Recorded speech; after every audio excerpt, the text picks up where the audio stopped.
Good morning. I'm Sheila Cast. We're on the record. George Bizet's opera Carmen contains the perfect trifecta: high drama, an impassioned romantic triangle, and a lover's revenge. At the center of it all, the irrepressible, fiery, self-possessed Carmen. Not typical fodder for a high school production. But Voices of Carmen features teen and young adult performers and has been reimagined in a most ingenious way. Performances are at the Baltimore School for the Arts July 30th through August 2nd, before its debut at the Kennedy Center Millennium Stage August 3rd. There's also a preview at 11 a.m. today during Artscape at the Motor House Black Box Theater. Here to tell us all about it is CJay Philip, choreographer and artistic director of Dance and Be More, a theater and dance company that fuses movement, spoken word, and original songs and welcomes all ages of performers. Welcome, CJay. Thank you. Also with us are two young women who are both playing Carmen in the production. Ui-Seng Francois. Welcome, Ui-Seng. Thank you. And Faith Bender. Welcome to On the Record. Thank you.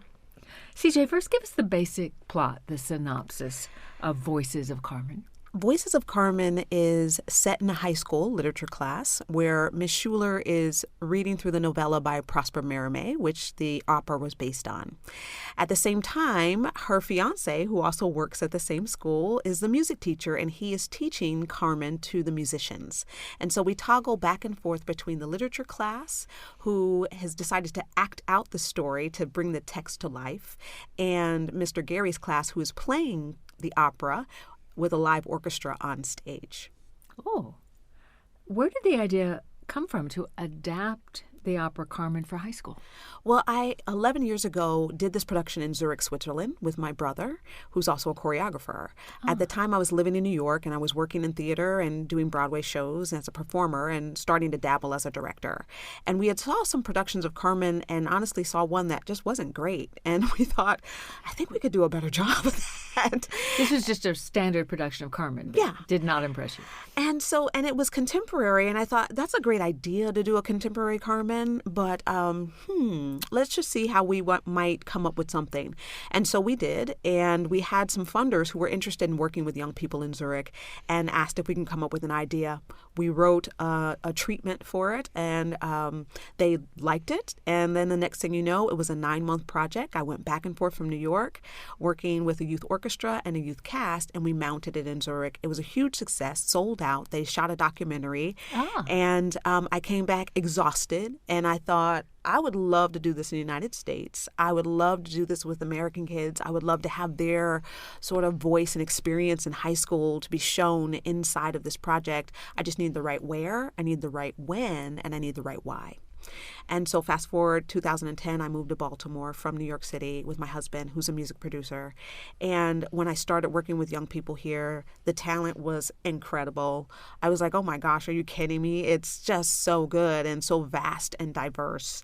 And then fast forward to 2018, talking with friends and looking at the news and looking at what's happening in our high schools and in our college campuses, looking at dating violence that's happening, looking at young people who are in really close relationships that aren't quite socially developed enough to be in. And so a breakup turns into someone coming to school with a gun or hurting someone else or harming them in social media. And I thought, this is no longer sort of edgy to have someone in an opera die at the end and it's in high school and I don't know if it's appropriate. This is actually needed now.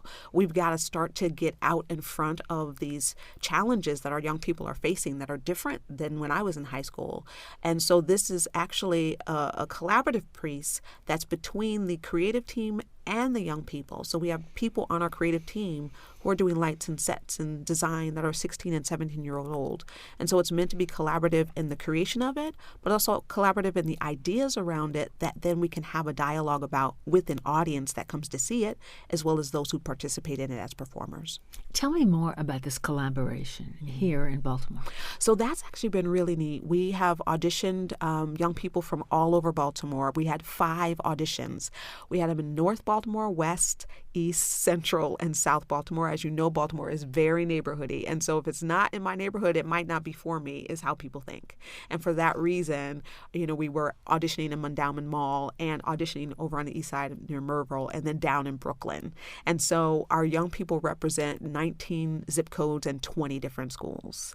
And so we also auditioned and interviewed people to work on the creative team. And we have 3 wonderful young ladies who actually are students at Baltimore School for the Arts. One is our lighting designer who just graduated. Her name is Jade Pettis. Our set designer is 16 years old. Her name is Morgan Fuller. And our stage manager, Nasia Smith, is also 17 years old. And there is a technical director who's in his 30s, but he very much is hands-off, and it's their designs, their creative ideas. We also have a few Bloomberg Arts interns who are wonderful, and one is completely designing from my stick figure sketches that are literally ridiculous. And I wish I could see them. She's designing all of our projection in the show. And so when we have a creative team meeting, there are people ranging from 16 years old to 60 years old. Ui-Seng, how did you get involved? So I got involved because Miss CJay reached out to me. I am also a graduate of the Baltimore School for the Arts, the theater program. I graduated class of 2018. And so at BSA, I worked with CJay. She came and she choreographed our senior production.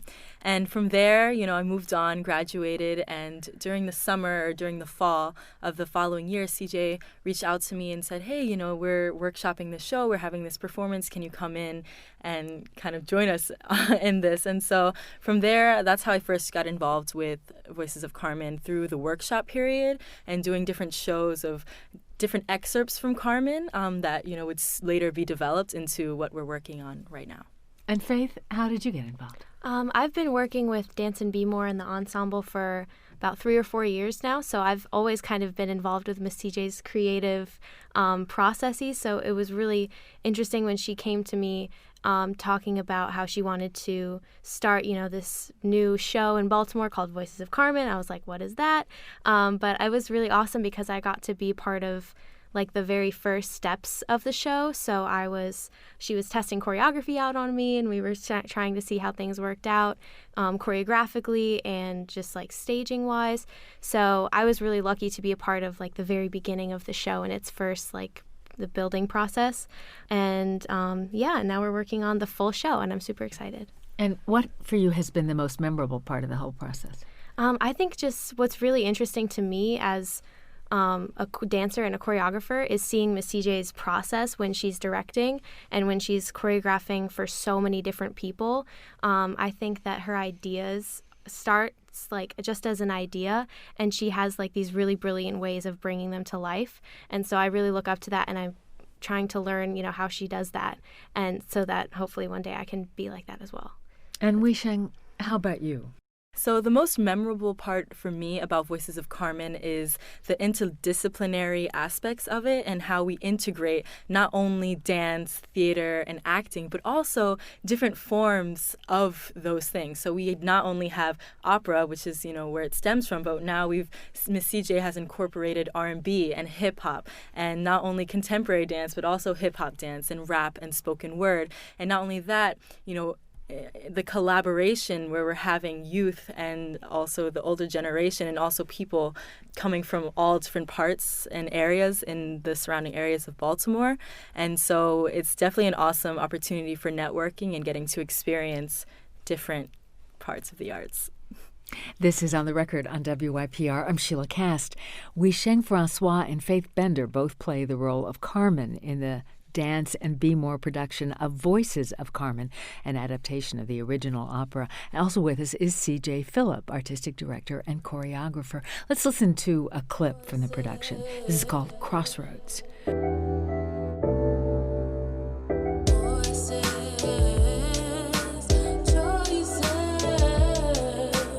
North, south, east, west, at the crossroads of life, there is sometimes a test. Knowledge that you draw and they don't teach you in school. Don't let the road that you choose take you out like a fool.